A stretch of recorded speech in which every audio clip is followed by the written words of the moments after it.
Comment es-tu venu à pratiquer le trail? Alors en fait, ça a été un peu par accident, en fait. Tout simplement parce que il y a quelques années en arrière, donc j'ai fait de l'athlétisme étant plus jeune, hein, étant enfant. Et j'ai arrêté la course à pied parce que à cette époque-là, quand j'ai arrêté, je faisais vraiment de la longs entraînements. Et j'ai repris plutôt, j'avais une trentaine d'années à peu près, après une période d'escalade. J'ai grimpé aussi pendant 5 ans et au bout de 5 ans, en fait, pour accéder au site d'escalade, j'y allais en trottinant. Ça me permettait en fait de gagner en force, en puissance, en endurance pour grimper. Et donc j'ai pris du plaisir à trottiner en montagne et je me suis vraiment trouvé des capacités à courir longtemps en montagne. Donc j'ai commencé à me dire bon bah pourquoi pas faire des courses en montagne, et puis j'ai rallongé petit à petit. J'ai vraiment pris le temps de progresser par contre, de manière à pas brûler les étapes, et puis voilà quoi. Donc je suis arrivé au trail un petit peu comme je dis par accident. La performance la plus significative à tes yeux? Je crois pour moi, j'ai pas vraiment de performance qui est vraiment très significative. Il y a des épreuves qui sont rendues par les médias, hein, je dis bien, plus importantes que d'autres, qui vont de ce fait drainer beaucoup de gens, qui vont venir voir, qui vont drainer une certaine ambiance, une atmosphère, et puis un échange entre les gens, parce que c'est ce que j'essaye d'expliquer aux personnes qui arrivent dans le trail ou qui viennent dans le trail. Ce que je trouve très important dans ce milieu-là, et que je souhaite à tout le monde, c'est les vibrations qui montent et qui se passent entre les gens qui sont sur le bord et le coureur pendant l'épreuve. Et c'est amusant parce que sur des épreuves longues, ça monte très progressivement au fur et à mesure que l'épreuve avance, pour vraiment exploser sur les 400, 500, 600 derniers mètres. Et ces sensations-là, ces vibrations-là, je pense que c'est vraiment quelque chose qui est fabuleux, quoi, que je souhaite à tout le monde. C'est vraiment quelque chose c'est une sensation, un sentiment qui est tellement vibrant que voilà, c'est vraiment quelque chose que je souhaite à tout le monde. Tu peux nous dire un meilleur souvenir dans ta carrière?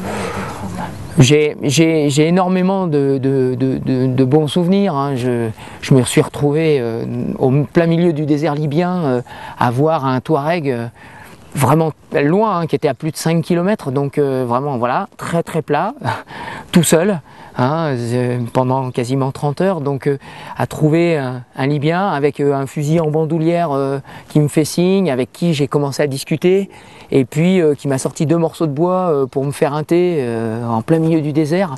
Donc voilà, c'est des moments comme ça qui sont carrément incroyables. C'est mon fils qui m'attend au bout de la ligne d'arrivée, de la dernière ligne droite de l'UTMB. C'est tous ces moments-là. Voilà, c'est des moments qui sont des moments personnels, privilégiés, et puis qui sont des moments au niveau sentiments et sensations qui sont fabuleux, quoi. Ton plus grand challenge à toi, ta perception? Je pense que le plus gros challenge que j'essaye de relever un petit peu tous les jours, c'est de faire sortir de l'anonymat ce type d'activité. Parce que moi, je reste persuadé qu'il y a de plus en plus de pratiquants, et je pense qu'il faut vraiment faire connaître au monde entier ce qu'est le trail, la pratique du trail, la pratique de la montagne dans cette version-là, sachant que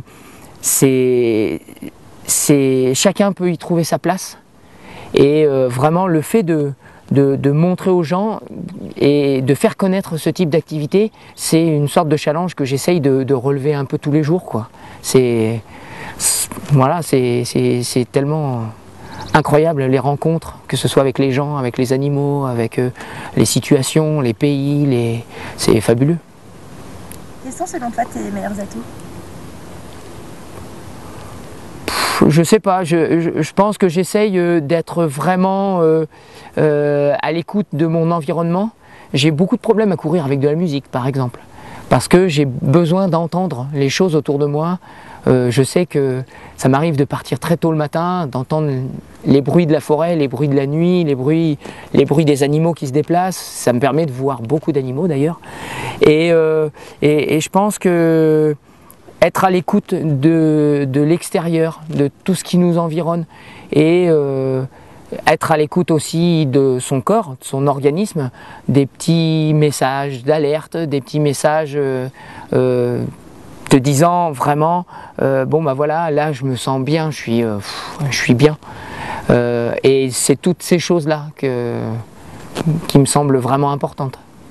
Des blessures ou des douleurs?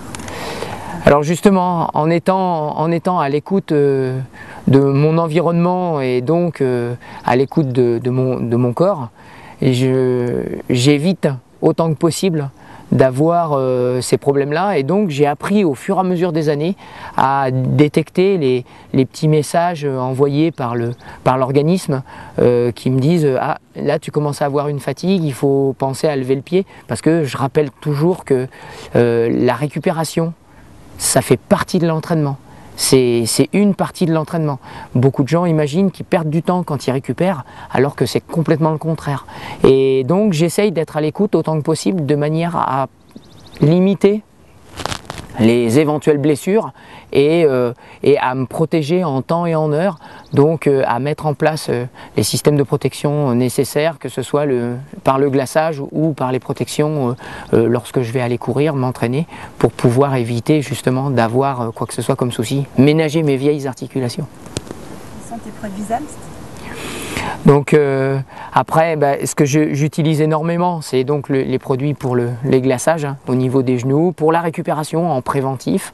Après, les protections de genoux, comme là, où je vais avoir ce type de produit sur des sorties qui vont être plutôt difficiles, assez longues, avec vraiment des protections au niveau des chocs, pour limiter vraiment les chocs au niveau articulaire. Et puis j'utilise aussi les gigaments pour pouvoir protéger mon tendon rotulien. Et voilà.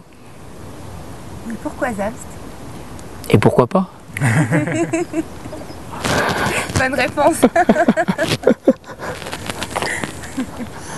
Ton rêve?